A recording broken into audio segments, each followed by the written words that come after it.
مدینہ منورہ کی خفیہ زیارات کو آپ کے سامنے لانے کا فقط ایک ہی مقصد ہے۔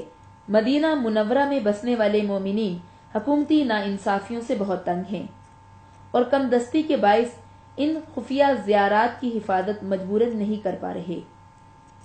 ان میں سے ایک مرد مومن نے اپنی شناخت نہ ظاہر کرانے کے عہد پہ ہمیں یہ زیارات کروائیں تاکہ دنیا بھر کے تمام محبان اہل بیت علیہ السلام کو یہ احساس دلایا جائے کہ وہ مدینے میں ان زیارات مقدسہ کے تحفظ کے لیے اپنا کردار ادا کریں، ورنہ امام زمانہ اجل اللہ فرجہم کو وہ خود جواب دہ ہوں گے۔ یہ جو سب سے پہلا منظر آپ دیکھ رہے ہیں یہ مسجد رضوان ہے، جہاں رسول خدا صلی اللہ علیہ وآلہ وسلم نے بے اولاد جوڑوں کے لیے دعا کی تھی۔ اسی مسجد میں آپ صلی اللہ علیہ وآلہ وسلم کے ہاتھوں اور گھٹنوں کے نشان بھی موجود تھے۔ یہ جو کالی پہاڑی آپ دیکھ رہے ہیں اس پہ مولا علی علیہ الصلوۃ والسلام کے گھوڑوں کے سموں کے نشان موجود تھے، جن کو مدینہ منورہ کی بلدیہ نے اکھاڑ دیا۔ یہ گھر جو آپ دیکھ رہے ہیں یہ گھر جناب حضرت عبداللہ بن جعفر علیہ الصلوۃ والسلام کا ہے، اور یہ زمین بی بی زینب سلام اللہ علیہا کی ہے، جو کہ اب بھی اصلی حالت میں موجود ہے۔ یہ گھر 1400 سال پرانا ہے، اور وہ سامنے جو آپ کو کنواں دکھائی دے رہا ہے یہ وہ کنواں ہے کہ جہاں سے آل رسول صلی اللہ علیہ وآلہ وسلم یہاں سے پانی پیا کرتے تھے۔ یہ چوبارہ جو آپ کو نظر آ رہا ہے یہ رسول خدا صلی اللہ علیہ وآلہ وسلم کے ٹائم کا چوبارہ ہے۔ اب یہ جو گلیاں آپ دیکھ رہے ہیں اکثر بیوی کے بچے یہاں کھیلا کرتے تھے۔ یہ وہ مسجد ہے کہ جہاں رسول خدا صلی اللہ علیہ وآلہ وسلم خود خطاب کرتے رہے، اور یہ مسجد نور ہے۔ آپ دیکھ سکتے ہیں کہ مسجد کا لفظ رہنے دیا گیا ہے جبکہ نور کو مٹا دیا گیا ہے۔ یہاں پہ رسول خدا لوگوں کو تعلیم و تربیت دیتے تھے، اور یہی فریضہ بعد میں جناب علی مرتضیٰ بھی سر انجام دیتے رہے۔ اس جگہ کا نام بشریہ ہے، جہاں اس وقت آپ سفر کر رہے ہیں، اور سامنے آپ کو جنت البقیع نظر آ رہی ہے۔ بشریہ میں اس وقت 32 امام بارگاہ موجود ہیں۔ مدینہ کے مومنین کا کہنا ہے کہ اس جگہ جیسا محرم ہوتا ہے ویسا محرم روح زمیں پہ کہیں نہیں ہوتا۔ یہاں لوگ بی بی کے گھر میں پرسہ دینے کے لیے آتے ہیں۔ یہ جگہ جو آپ دیکھ رہے ہیں یہ مسند محمد ہے۔ مہمانوں کو اس جگہ پر کھانا کھلا کر رسول خدا صلی اللہ علیہ وآلہ وسلم کے پاس لے جایا کرتے تھے۔ یہ سارا علاقہ سادات کا علاقہ ہے، ابھی بھی یہاں سادات بستی ہے۔ یہاں پہ ہاشمی سادات زیادہ ہیں اور فاطمی سادات کم ہیں۔ یہ جو گھر آپ دیکھ رہے ہیں یہ گھر امام جعفر صادق علیہ الصلوۃ والسلام کا ہے، جو کہ گرا دیا گیا ہے۔ یہ مولا جعفر صادق علیہ الصلوۃ والسلام کے بیٹھنے کی جگہ تھی، جو کہ فروری 2014 میں گرا دی گئی، اور یہیں پر آپ کا کنواں بھی تھا۔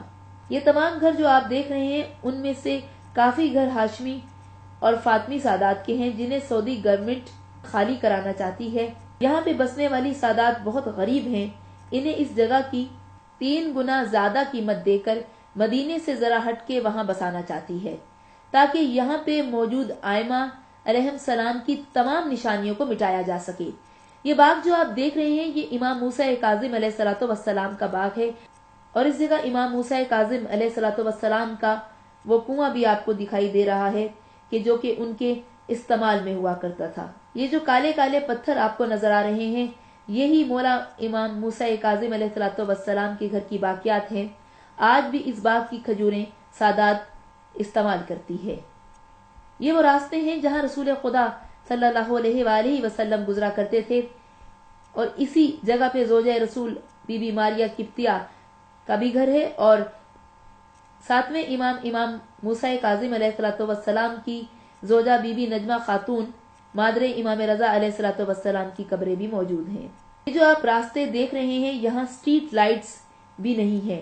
آج 21ویں صدی میں بھی ان سڑکوں پر کوئی لائٹ موجود نہیں، کیونکہ یہ راستے مدینے میں بسنے والی سادات کے گھروں کو جاتے ہیں۔ اور یہیں پہ جو آپ یہ کنواں دیکھ رہے ہیں یہ مولا امام حسن علیہ الصلوۃ والسلام اور مولا امام حسین علیہ الصلوۃ والسلام کا کنواں ہے، جو کہ آج بھی اپنی اصلی حالت میں موجود ہے۔ یہ وہ پتھر ہیں کہ جن کے لیے حدیث نبوی صلی اللہ علیہ وآلہ وسلم ہے کہ جن پتھروں نے ہمیں دیکھا انہیں دیکھو، یہ سمجھ کے کہ عبادت ہو رہی ہے۔ یہ باغ جو آپ دیکھ رہے ہیں امام زین العابدین علیہ الصلوۃ والسلام کا باغ ہے۔ یہ آپ مسجد شرفا کا منظر دیکھ رہے ہیں۔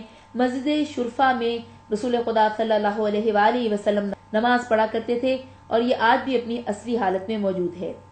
سعودی عرب میں رہنے کے باوجود اب ایسا قانون آ چکا ہے کہ ان سادات کے شیعہ بچے جو کہ بہت پڑھے لکھے ہیں لیکن کسی بھی اچھی پوسٹ پر انہیں نوکری نہیں دی جاتی، ان کے بچے آج بھی بڑے بڑے ہوٹلوں میں گیٹ کیپرز کی نوکریاں سر انجام دے رہے ہیں۔ اور اسی مرد مومن نے ہمیں مزید بتایا کہ ایک ایسا بھی قانون یہاں پر متعارف کروایا جا رہا ہے، اب ان نوجوانوں کی شرٹس پر شیعہ لکھا ہوگا۔ اب جس مکان سے آپ گزر رہے ہیں یہاں پہ سب بلالی بستے ہیں، یہ محلہ حضرت بلال حبشی کا محلہ کہلاتا ہے کہ جہاں پر آج بھی ان کی اولادیں بستی ہیں، اور ان کے بارے میں مشہور ہے کہ مدینے میں ان جیسے مولا کے ماتمی شاید ہی کہیں اور ہوں۔ یہ جو منظر آپ دیکھ رہے ہیں یہ کائنات کی بہت بڑی جگہ ہے۔